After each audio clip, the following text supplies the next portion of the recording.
저희들과 함께 하심을 감사합니다. 특별히 교회 개척위원회에서 하나님의 부르심을 받아 또 그 택하신 족속들을 향하여 복음 전하며 교회 개척하는 선교사님, 특별히 김상호 선교사님이 오늘 그의 받은 은혜와 또 어, 배운 교훈들을 나누고자 합니다. 성령 안에서 기타롭게 나누게 하여 주시고 우리 선교사들이 다소 복음 전하여 영혼을 구령함으로 믿는 자의 무리가 공동체를 이루어서 부르심 받은 곳에서 교회를 잘 개척하고 효과적으로 개척해서 하나님 나라를 확장하고 하나님께 영광 돌릴 수 있도록 축복하여 주시옵소서. 이 시간을 통하여 하나님께 영광이요 저희에게는 축복과 은혜의 시간이 되게 하옵소서. 예수님의 이름으로 축복하며 간절히 기도하옵나이다. 아멘. 아멘. 아멘. 네, 감사합니다. 오늘 위원장님께서 이렇게 개인 사정으로 참여를 못 하셨는데 제가 사회를 진행하는 걸로 하겠습니다. 여기에 우리 교회 개척에 작년에는 거의 교회 개척이 그냥 뭐 문을 닫았습니다. 1년 동안에. 그러나 또 이렇게 여러분들이 기초가 되어서 정말로 우리 교회 개척이 제가 자원해가지고 코디를 맡겠다 해서 우리 임원들 중에서 교회 개척으로 제가 왔습니다. 어, 이렇게 오늘 처음 오신 여러분들 먼저 환영하고요. 끝까지 동참해 주시면 감사하겠습니다. 지금 본 강의는 녹화가 되겠습니다. 우리 김상호 우리 선교사님께서 필리핀에서 활발하게 정말로 어느 누구 못지않게 선교 사역을 하고 계시는데 우리 김상호 선교사님 강사님을 모시겠습니다. 강사님 나와 주시기 바랍니다. 안녕하세요. 만나서 반갑습니다. 제 소리가 들립니까? 네, 잘 들립니다. 예, 이렇게 만나서 반갑고요. 교회 개척을 처음부터 제가 이렇게 모임에 참석했는데 잘 되다가 중간에 좀 이렇게 또 침체가 되었습니다. 그래서 다시 좋은 분들이 많이 모이고 출발되게 된 것을 기쁘게 생각합니다. 제가 원래 이 얼굴을 잘 내기를 싫어합니다. 왜냐하면은 제가 좀 은혜를 받고 내 인생이 전환되고 나서부터 좀 생각은 이제는 말보다는 또 사람들한테 많이 나타나는 것보다는 제가 예수님처럼 살아가는 인생을 살아야 되겠다 하는 것이 제가 인생의 마지막 이렇게 삶의 결론이었기 때문에 열심히 사역하는 데 집중하고 있고요. 이렇게 은혜 가운데 이렇게 잘 사역하고 있습니다. 그런데 사실은 나타나기를 싫어하는데 또 근본에는 할 수 없이 이렇게 필리핀의 선교협의회 제가 회장을 맡아가지고 또 이렇게 일을 하게 되었습니다. 여러분하고 오늘 만나서 너무 반갑고요. 제가 그 교회 개척에 대해서는 뭐 우리 목회자라기라면은 선교사라기라면은 1번 타켓을 우리가 가지는 것이 교회 개척하는 것이죠. 많은 영혼을 구원시키는 것이 우리가 하나님으로부터 받았던 소명이기 때문에 교회를 개척하고 또 많은 영혼들을 교회 안으로 데리고 돌아와서 이들을 잘 가르치고 양육해서 또 이들을 통해서 하나님 나라 확장을 위해서 사용되도록 하는 것이 우리가 가지고 있는 교회의 본질이라 생각을 합니다. 그런데 제가 이게 필리핀에 들어온 지가 지금 한 12년 채고요. 이 이전에는 중국 북한 사역을 위해서 중국 훈천에서 사역하다가 수방이 돼서 나오게 되었고, 제가 조금 내 스토리를 조금 이해해야 여러분이 이 강의가 서로 효율적으로 전달되기 때문에 저는 그 인생에 많은 굴곡이 있었던 것 같아요. 그럴 때는 고신축에 신앙을 해서 굉장히 극보수적이고 이런 믿지 않는 가정에 태어나가지고 핍박도 많이 받고 이런 가정을 겪어왔습니다. 그러다가 제가 20대에 가장 진보적인 신앙을 만나게 되었어요.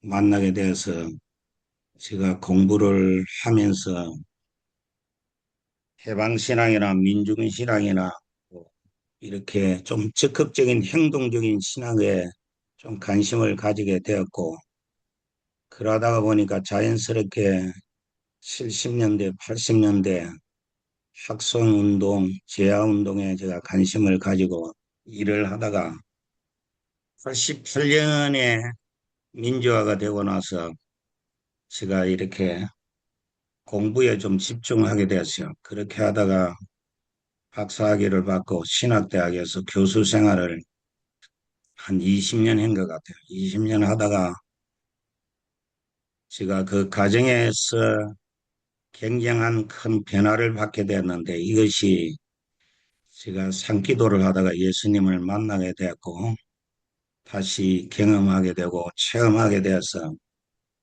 제 소명을 받고 내가 이제 고난받는 사람들을 상대로 사역을 하게 되었습니다. 그래서 한국에는 길거리 사역, 그리고 기도운동, 그 다음에는 교도소, 소년원, 청소년 사역, 이런 사역들을 제가 한 10년 이상 하다가 마지막 남은 생애를 가지고 하나님께 기도했으니까 다시 하나님께서 이제는 세계 선교를 향해서 나가라 하는 명령을 받고 제가 이 마지막 한 텀을 하나님 앞에 지금 헌신하고 있습니다. 그래서 지금 시효 한 5년째가 된 것 같고, 어느 또 내 인생의 사역에 은퇴가 이제 앞두고 있는 것 같아요. 그래가지고 많은 분들이 저에게 물어요. 목사님은 은퇴가 언제입니까? 이렇게 묻는데 저는 분명히 은퇴가 없고요. 지금 상태로 가면 10년 이상은 좀 일을 할 수 있을 것 같아요. 이 할 수 있을 때까지는 제가 선교를 마무리하고 내 인생을 정리하려고 하는 마음을 가지고 있습니다. 그, 저는 교회를 세우는 것이 우리가 가장 큰 하나님의 목적이라면은 교회를 어떻게 세우느냐, 그것은 잘 아는 대로 사람을 세우는 것이고 제자를 만드는 것이죠. 제자를 통해서 교회가 확장돼 나가도록 이렇게 만들어가는 것이 가장 중요한 일인 것 같아요. 제가 공부하는 것 중에 이 마지막 공부가 이게 필리핀에 와가지고 한 2년 동안에 그 컨설팅 공부를 했습니다. 이 공부를 하면서 조금 저에게 도움이 되었던 것은 모든 일에 있어서 우리가 중요한 것은 일에 집중해야 된다. 그 다음에 다양한 일보다는 자기가 잘할 수 있는 일에 타겟들을 그려야 된다. 그리고 모든 일에는 목표를 정하고 정확한 자기의 삶의 골을 정해서 우리가 이것을 위해서 꾸준히 준비하고 도전하고 나아가는 것이 굉장히 중요한 것이라는 생각이 들었습니다. 그래서 제가 지금 교회 개척하는 이런 과정을 여러분 앞에 조금 소개하고 내가 그 삶에 제가 가장 중요하게 생각하는 것은 누구든지 똑같은 것 같아요. 좋은 멘토를 만나야 되고 좋은 멘토를 통해서 우리가 잘 지도를 받아서 우리가 훌륭한 사역을 감당할 수가 있는 것 같아요. 이게 임경철 총장님, 제가 ADR을 보면서 많은 도전도 받았고 이번에 가가지고 목사님 교회 가서 설교도 하고 이렇게 했는데 ADI가 가장 그 뛰어난 좋은 제자들이 양육되어 있고 최고 좋은 에리트들이 세워져 있는 곳인 것 같아요. 그래서 그런 곳을 보면서 저도 많은 챌린지를 받고 다시 마음을 새롭게 하고 있는 것입니다. 그래 지난주 이 총장님 말씀 잘 듣고 오늘 여러분하고 조금 나누고자 합니다. 제가 이 좀 공유를 해야 되는데 어떻게 합니까?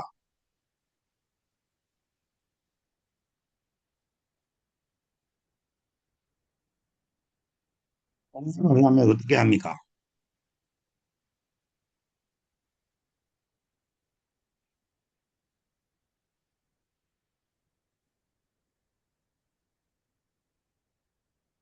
소리가 안 들리는데. 주 목사님 마이크가 꺼졌어요. 네. 음, 공유를 하려면은 음, 그 바깥에 나가가지고 우리 호스트가 공동 저걸 해줘야 되거든요. 호스트가 안 해줘야 해주면, 돼요. 안 해주면 안 됩니까? 지금 안 되겠네. 지금은 안 되겠죠. 네.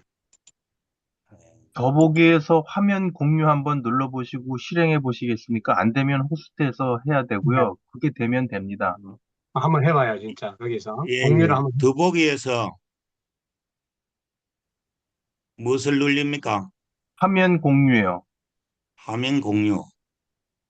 더보기에 돌았는데 화면 공유가 눈에 안 보이는데 녹화 소외이실 문서 음. 화이트보드에 회의 정보 설정 이래 되어 있는데 더보기에 제 더보기에는 화면 공유가 있는데 선교사님 화면 거기에는 없나 공유가 보네요. 있습니까? 나만 안 돼가 있네요. 그러니까 PPT를 그 로 보내주셔봐요. PPT는 지난주에 제가 할 때 공유를 할 수 있었잖아요. 그러니까,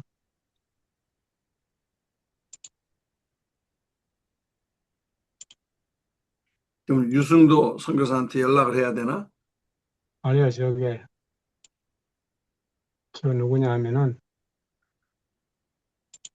오늘은 저분한테 해야죠. 김건영 선교. 일단, 저한테로 줘봐요. PPT를. 제가 한번 예, 해볼게요. 카톡으로 보내주세요. 알겠습니다. 그냥 카톡으로 보내주세요. 메신저로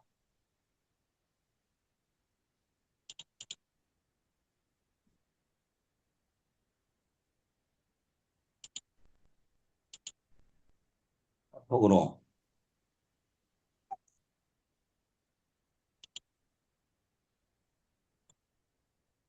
일단은 주시면서 계속 얘기하세요.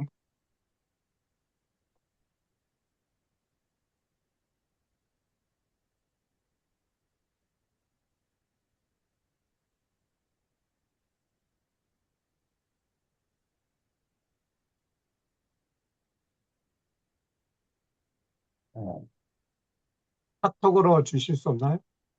예, 카톡으로 하겠습니다.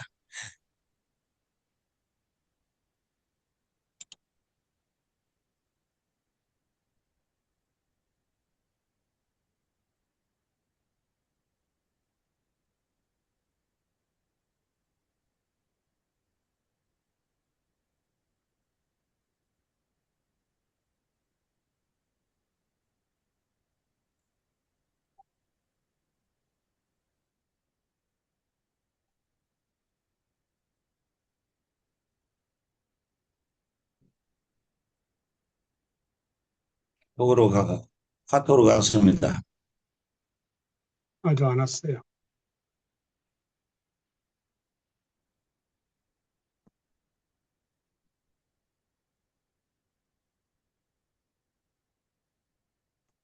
지금 왔어요.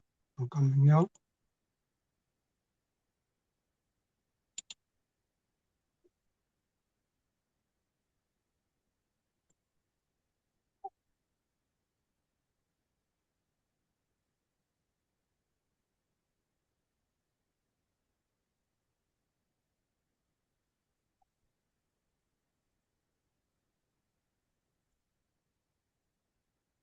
죄송합니다. 어,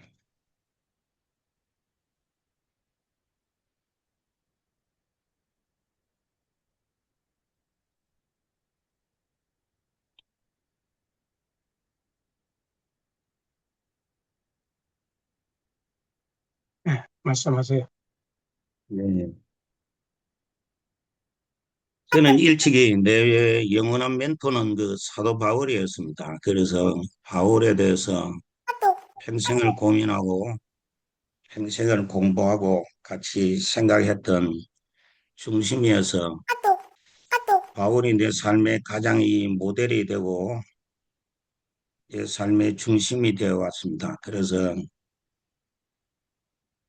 오늘 이 바울의 이 이야기를 같이 나누면서 내 생각들에 대해 사유하고 있는 것을 좀 이렇게 나누기로 합니다. 이미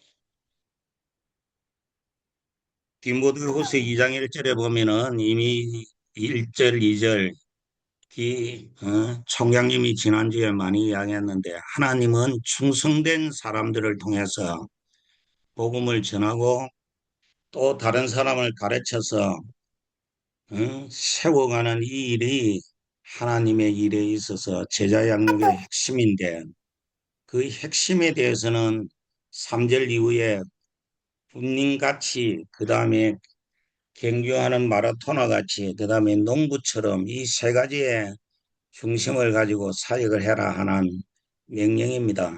그래서 우리의 사역에 중요한 것은 군인처럼 그 다음에 마라토너처럼 우리가 농부처럼 여기에 우리가 충실하게 세 가지의 이런 마인드를 가지고 우리가 사역을 해야 된다 하는 생각을 가지고 저는 사역을 하면서 항상 이렇게 전투하러 간다 이렇게 생각하고 사역하고 있습니다. 매일 삶이고 나에게는 경주고 그 다음에 마지막 하나는 우리가 농부처럼 성실하게 꾸준하게 우리가 마지막까지 달려가야 열매를 맺는다 하는 이것에 대해서 마인드를 가지고 사역하고 있습니다. 다음. 그래서 이 사도행전 20장 23절에 보면은 나를 기다리는 것을 성령께서 내게 증거해 주실 뿐만 아니라 우리가 제가 기도하다가 좀 은혜를 받고 나서 그때부터는 성령의 인도를 받기를 원하고 성령의 지배를 받는 사역을 하기를 원해. 그래서 하나님의 감동이 오면은 감동이 오는 대로 움직여 갑니다. 그래가지고 사역을 하고 있고 20장 24절에는 나의 달려갈 길가 주 예수께 받은 사명 이것을 완성하기 위해서는 내 생명을 조금도 귀하게 여기지 않는다. 우리가 선교한다는 것은 우리가 정인이 되는 것이고 정인이 되는 것은 순교하는 것이죠. 순교한다는 단어와 같은 단어인데 이것을 보면은 목숨을 거는 사역만이 우리가 열매를 맺을 수 있다 하는 생각을 가지고 있습니다. 다음입니다. 다음입니다. 그는 내 이력이고요. 제가 이 필리핀 제일 큰 빈민 지역 중에 하나인 바코르에 들어와가지고 수상마을에 20만 명이 살아가는데 제가 들어오기 전까지는 이곳에 선교사들이 한 명도 못 들어갔습니다. 왜냐하면 위험하기 때문입니다. 그리고 여기는 도시 빈민들이 와가지고 약 20만 명이 죽치고 앉아 있기 때문에 여기는 마약하고 사람 죽이고 뭐 인생의 가장 땅끝과 같은 곳이 이곳입니다. 그래서 이곳에 제가 어느 날 지나가다가 이 처방을 당하고 나서 이곳에 지나가다가 이 한 40리길의 이 큰 거대한 빈민촌이 형성이 되어 있는 것을 보고 내가 이 동네를 들어가 보고 싶었습니다. 그래서 선교사님 좀 들어가고 싶습니다. 그러니까 못 들어간대요. 그래서 내가 스스로 이 동네를 들어가 왔습니다. 들어가면서 내가 사람들에게 물었습니다. 이곳에 선교사님들이 있습니까? 없습니다. 교회가 있습니까? 없습니다. 학교가 있습니까? 없습니다. 병원이 있습니까? 없습니다. 그래서 내가 그 자리에 꿇이 앉아서 하나님께 콜링이 오기 때문에 아무도 없기 때문에 내가 이곳에 도록했습니다 하고 결단을 해서 제가 이곳에 도록게 되었습니다. 넥스트 다음. 제가 2년 전에 우리 교회가 여기 5개가 있고 또 옆에 하나 7개, 7개를 제가 직접 목회를 하고 있습니다. 하고 있는데 이게 대형 화재가 나가지고 우리 교회 하나가 타고 참가정이 완전히 완파가 되었습니다. 그래.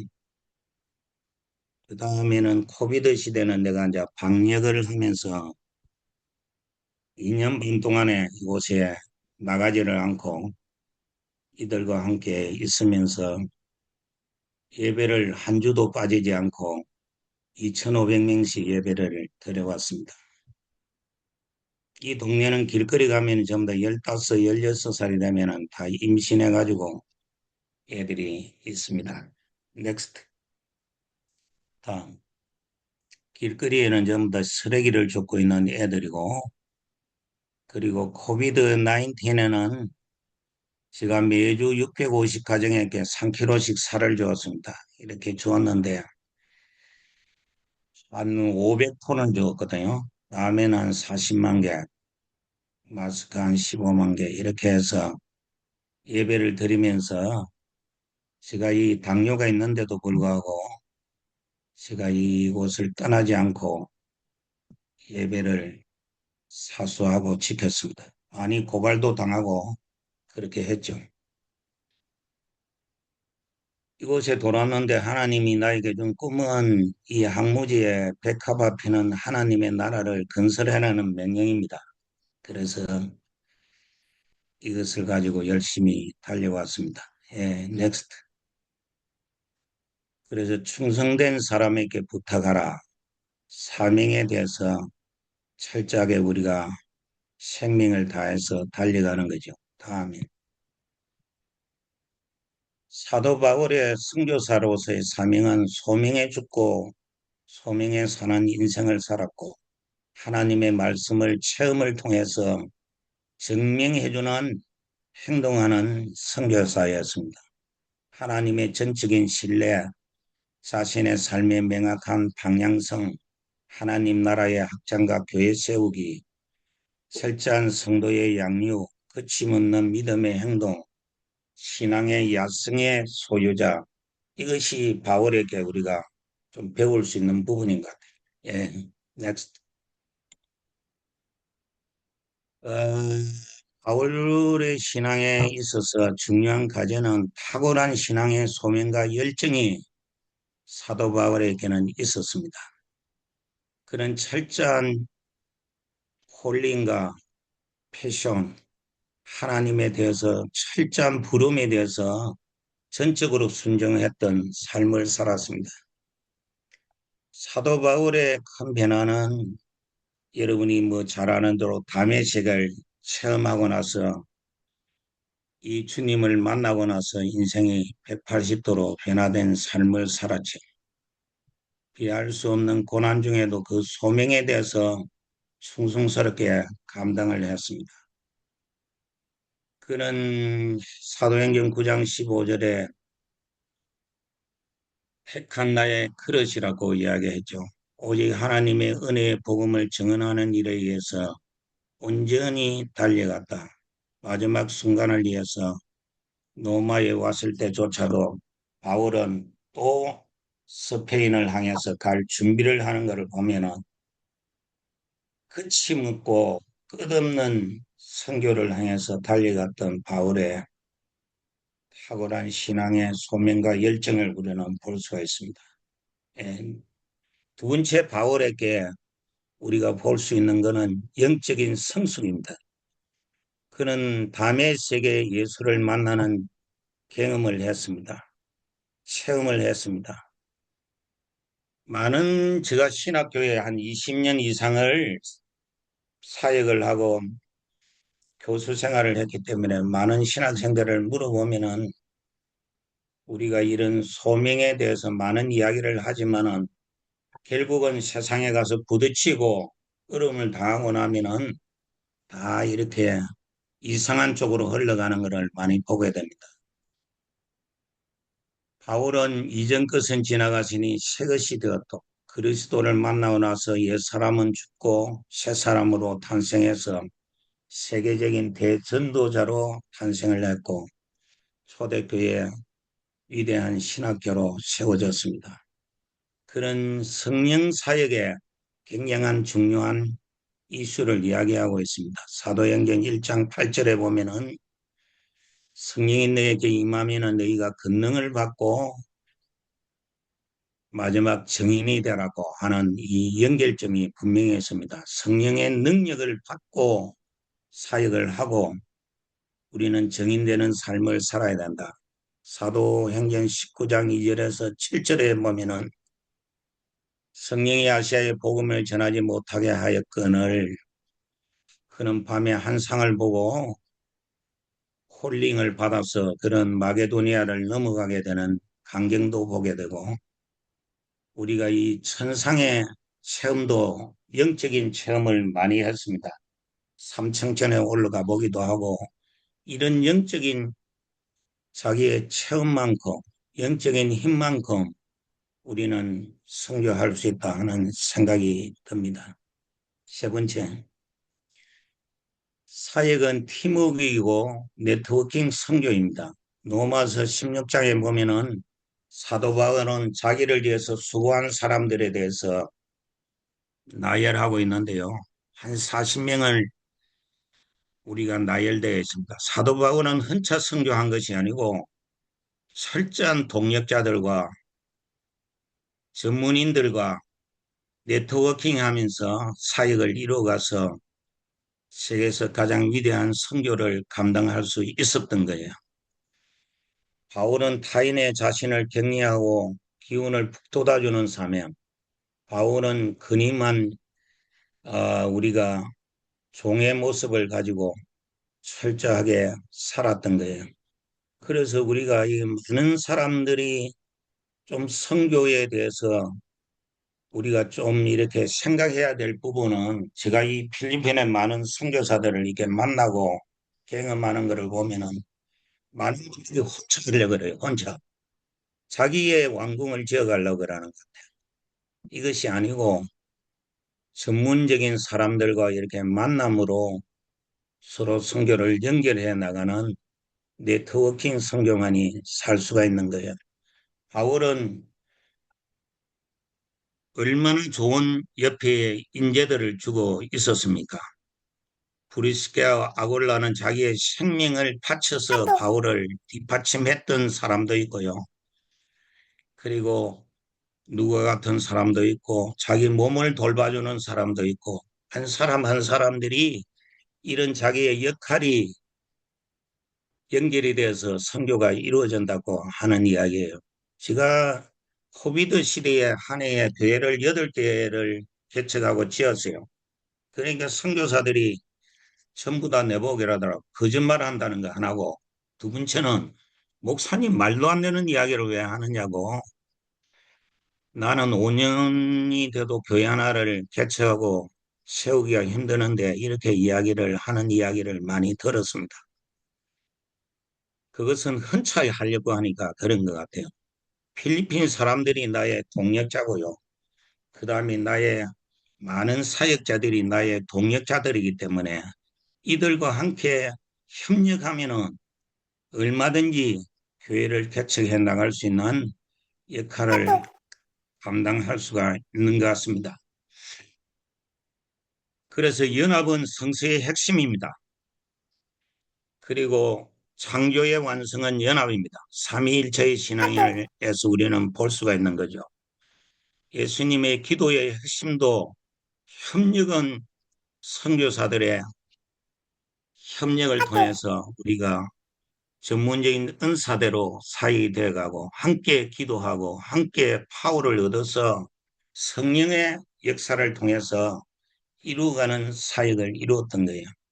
코비드-19의 상은 앞이 보이지 않습니다. 우리가 저 건너편에 조금도 우리에게는 나갈 수가 없어요. 왜냐하면 필리핀 같은 데는 군대가 완전히 봉쇄를 해버으니까 이런 시간에 우리가 하나님이 어떻게 우리를 통해서 일하고 있는다는 사실을 우리는 알아야 합니다.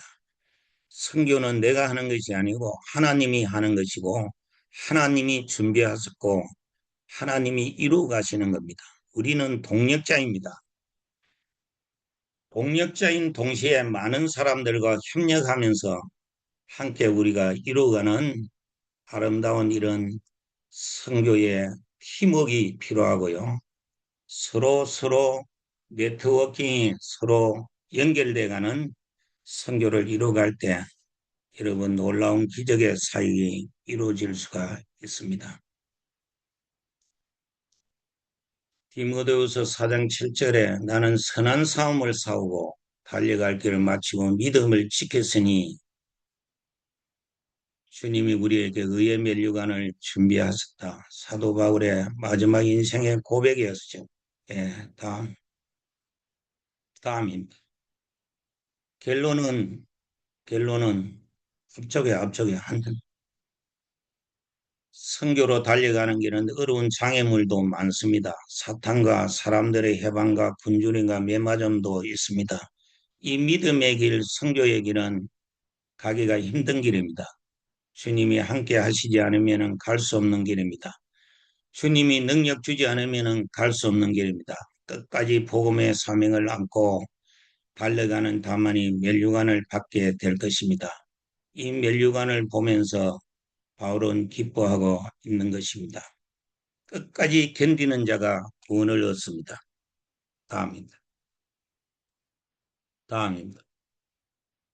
다음. 하나님의 나라를 꿈꾸며 앞쪽에요. 하나님의 나라를 꿈꾸며 행동하는 종이 되기를 제가 원하는 거예요. 그래서 이 빈민촌에 돌아서 제가 사실은 뭐 학장도 하고 총회장도 하고 다 했는데 여기 와가지고는 노가다입니다. 노가다. 노동자입니다. 제가. 같이 이 사람들과 묵고 자고 뛰어다니면서 일을 하고 있는 거죠. 예, 다음입니다. 하나님의 기적을 보여주고 있습니다. 지금 제가 5월 달에 사역을 여름 성경학교하고 청소년 캠프를 했는데 4,732명을 했습니다. 바콜, 라이, 제네랄 트라스, 민다나오 이렇게 했는데 지난주에 이 사역이 다 끝났습니다. 한 달 동안에 이 사역을 이루었는데 여기는 많은 돈이 들어가죠. 그리고 많은 사역자들이 들어가고 많은 열정이 들어가고 기도가 들어가고 성령님이 이 가운데 역사하시니까 이 사역을 감당할 수가 있는 것 같아요. 예, 다음입니다. 이거는 옛날에 내가 만드는 건데 지금 교회에 제가 36개 교회를 개척하고 세웠습니다. 10년 만에. 지금 교인이 이거는 옛날 건데 한 4,800명이 교인이고요. 세대받은 사람이 2,100명이고 매달 3만 원을 주고 이 애들을 학교 다니게 하고 있습니다. 이 애들이 480명이고요. 지금 우리 목회자들이 한 40명 되고 지금 교회 지도자들이 70명. 지금 다시 여기서 제가 선교사로 보낸 사람이 12명이고 이렇게 금년도 여름 성경학교에 3,500명, 그 다음에 청소년 캠프가 1,200명 이렇게 사역을 금년도에 마쳤습니다. 넥스트.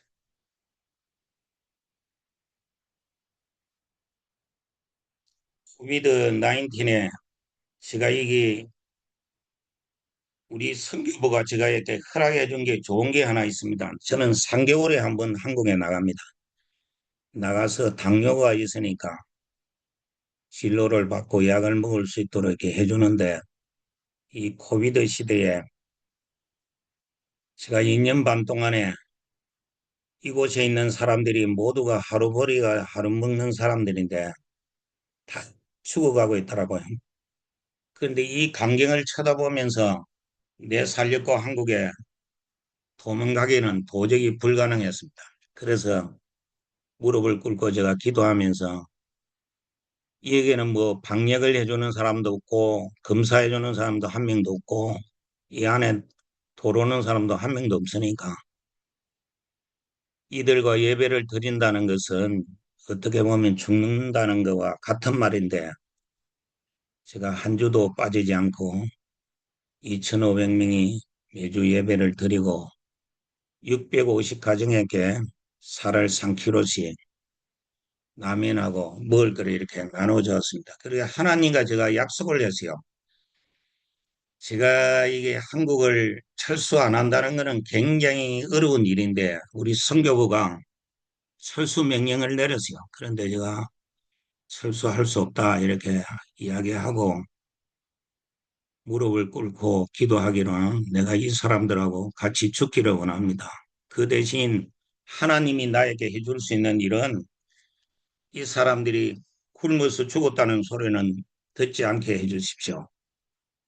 매주 쌀을 2,000kg씩 주십시오. 이렇게 기도를 했는데 하나님이 저에게 2년 반 동안에 한 주도 빠지지 않고 2,000kg씩 줘가지고 제가 이분들을 먹이고 예배하면서 이곳에서 사역을 했을 때 교인들이 배가 늘었습니다. 이런 가정을 제가 할 수 있어서 너무 감사했습니다.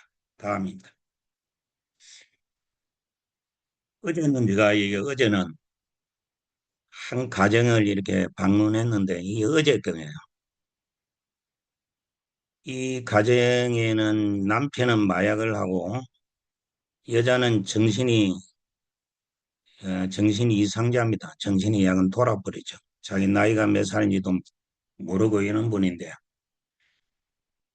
어느 날 제가 만나니까 이 애가 자기 글도 모르고 말도 모르고 이름도 모르고 나이도 모르고 그래서 너무 안타까워서 제가 좀 살게끔 해주려고 여기는 바닷가가 있으니까 배를 한 대 사주었습니다. 큰 돈이죠. 그런데 한 1년 있다가 가보니까 배를 팔아먹었더라고. 팔아가지고 무엔나게라니까 뭐 그거 가지고 식량을 사 먹고 뭐 이렇게 살았다는데 다른 분 이야기는 그거 가지고 마약했다는 것 같기도 하고 이렇게 안타까운 가정이었어요. 그래서 어제 방문을 해보고 이 애가 지금 9살이 됐는데 이래 학교도 못 다니고 이러면 이제 영원히 이 가정이 끝이 보이지 않는 가정이 아닙니까? 그래서 우리 교회도 오고 내가 10년을 도와줬는데 어제 가보니까 뭐 내가 입이 딱 다물어졌어요. 다물어진 거는 배도 팔아먹고 남편은 마약하고 있고 여자는 애들을 제대로 가르치도 못하고 자기가 정신이 돌아버렸으니까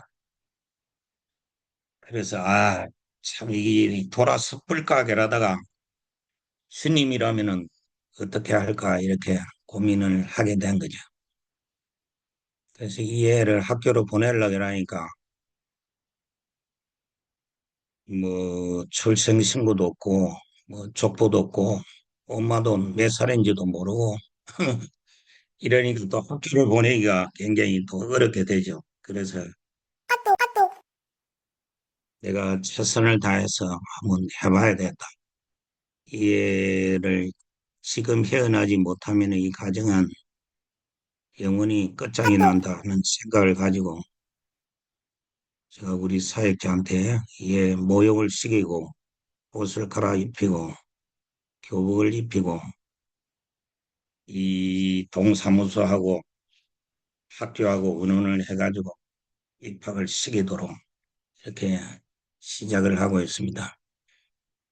제가 관심은 요런 사람들 한 사람 한 사람의 관심입니다. 제가 이렇게 그래가지고 한 사람을 찾아가고 한 사람을 찾아가고 이 사람을 예수 믿게끔 하고 이렇게 하는 일이 제가 하는 일이다 하는 생각을 가졌습니다. 다음입니다. 저는 희망의 전도자입니다. 당신은 참 행복한 종입니다. 이 제일 앞에 있는 사진은 우리 사역자인데 집이 바다에서 이게 뭐 한 몇백 미터 이게 육지에서 떨어져 있는 곳이니까 이분들이 날마다 이 헤엄을 치고 들어가 가지고 사니까 이 살을 이 식량을 갖다 주라 그러니까 이렇게 바닷가에 들어가고 있는 거고. 두 번째 사진은 이제 이 애들을 어릴 때부터 학교도 갈 수 없는 애들을 이렇게 지원을 해가지고 키워나니까 이제는 그 고등학생, 대학생들이 돼가지고 우리 교사들이 100명이 훈련된 교사들이 있기 때문에 이들이 3,500명을 가르치고 세워나갈 수가 있습니다.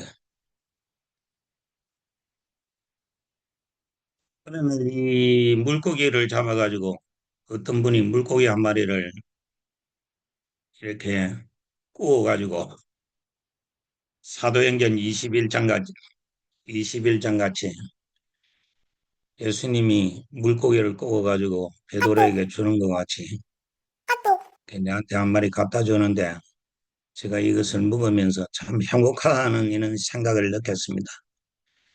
이런 사람들도 자기를 사랑하는 줄 알고 아예 줄 것이 없으니까 물고기 한 마리를 주는 것을 보고 내가 참 행복하다는 생각을 가지고 이렇게 사역하고 있습니다. 여기까지가 제가 오늘 조금 하고자 하는 이런 바울에 대한 제가 왜 이렇게 사역하고 있는가에 대해서 여러분들이 조금 이해하려면은 나는 바울이 내 삶의 영원한 멘토입니다. 30살 때부터 지금까지 바울만 생각했어요. 그래서 바울만 배우고 바울 따라가려고 노력을 했는데 그래서 바울이 이런 생각을 가지고 사역하고 있고 나도 바울의 1000분의 1도 못 따라가지만은 그래도 바울이 하고 있는 사역을 닮아가려고 노력하면서 사역하고 있는 종이다는 것에 대해서 말씀을 드리고 싶는 것이고요. 결론적인 것은 선교고 목회고 결론은 우리가 그 사람을 세우는 것이다. 한 사람을 세우는 것이다.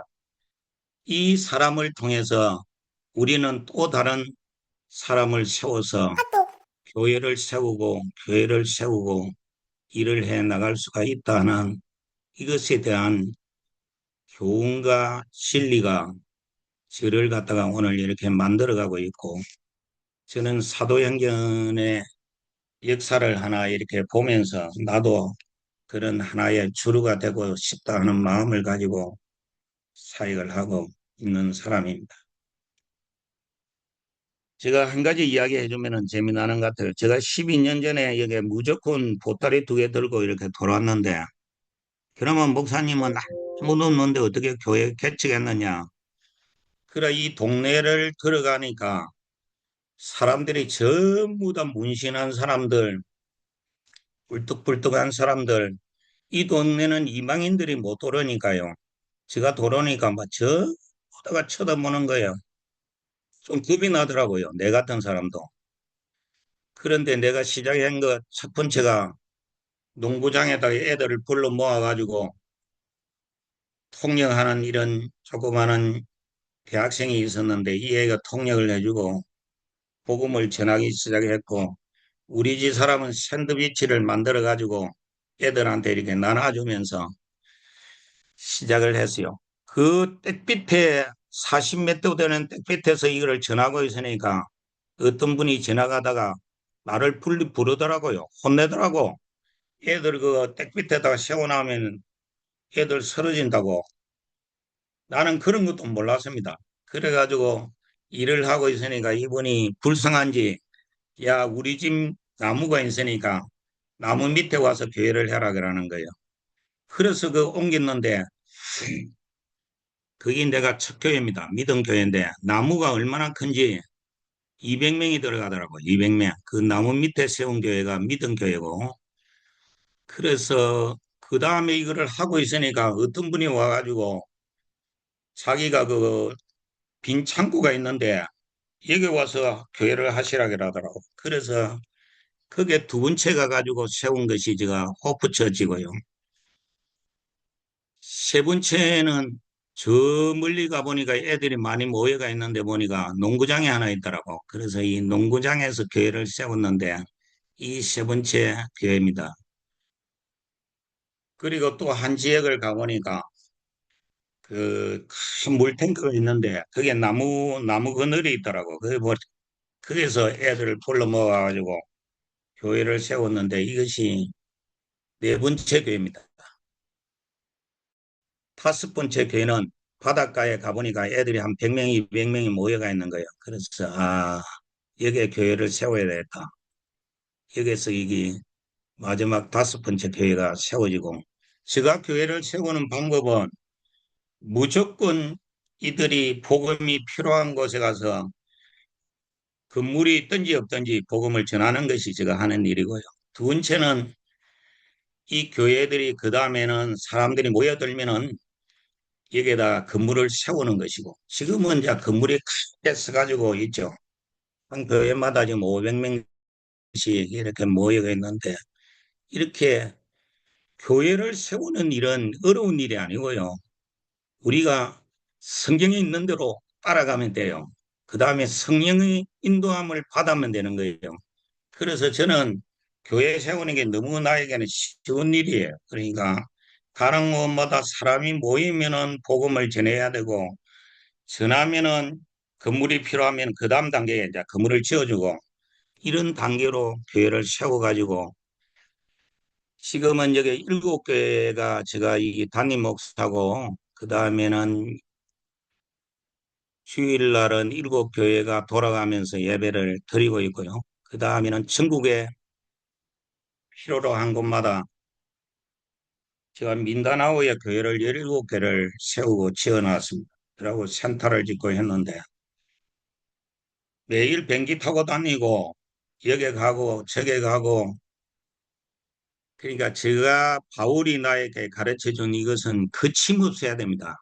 그 다음에는 무슨 조건이 돈이 없어서 무엇이 없어서 제가 지금 4,600명을 하려고 하니까요.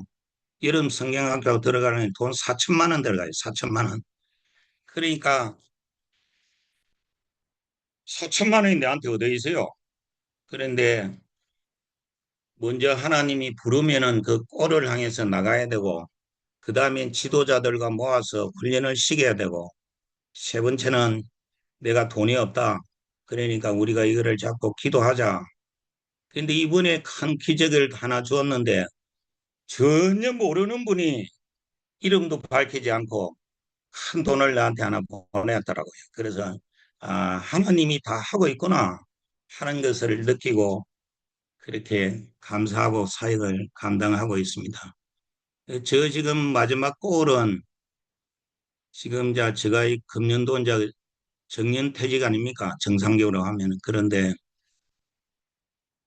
앞으로 한 10년 하면은 교회 제가 하나님 앞에 약속한 거는 100개 교회를 세우는 일이니까 이 일을 세우고 그 다음에 두 번째는 아시아에 여기서 많은 사람들을 불러들여 가지고 지금 훈련하고 있습니다. 지금 6명이 돌아가지고 훈련받고 있는데 계속적으로 지금 한 15명 지금 아시아에 보내서 선교사로 사역을 하고 있습니다. 이렇게 해서 사도행전 1장 8절 성령이 너에게 임하면은 너희가 권능을 받고 예루살렘은 이 바콜입니다. 바콜. 유다는 이 빈민촌 전부 다 필리핀의 유다입니다. 유다. 그 다음에는 이제 한 단계 이렇게 넘어가는 거예요. 넘어가서 지금은 필리핀 전체 사역하고 있고, 그 다음에는 땅끝까지는 아시아에 복음을 전하는 것이니까 지금 7개 나라에 선교를 지금 감당하고 있고요. 이렇게 해서 정인된 삶을 살아가고 있고, 지금 이렇게 이루어가고 있습니다. 제 사역에 대해서는 일반적으로 제가 오늘 처음 밝혔어요. 저는 일반 잘 안 밝힙니다. 제가 안 밝히고 하나님이 준 은혜대로 내가 살아가는 사람이니까 그 많은 분들이 와서 좀 어떻게 하는가 이렇게 이야기하기도 하는데 뭐 잘못하면은 무슨 목사님이 자랑이 될 수도 있고 잘못하면은 오해할 수도 있고 그렇기 때문에 여러분하고는 이게 교회 개척이라는 이 방에 만났기 때문에 저 차례가 돼서 저는 당연히 해야 될 부분이라서 오늘 이렇게 이야기 나눴습니다. 질문 받겠습니다. 전 질문 받고 이제 제가 끝나겠습니다.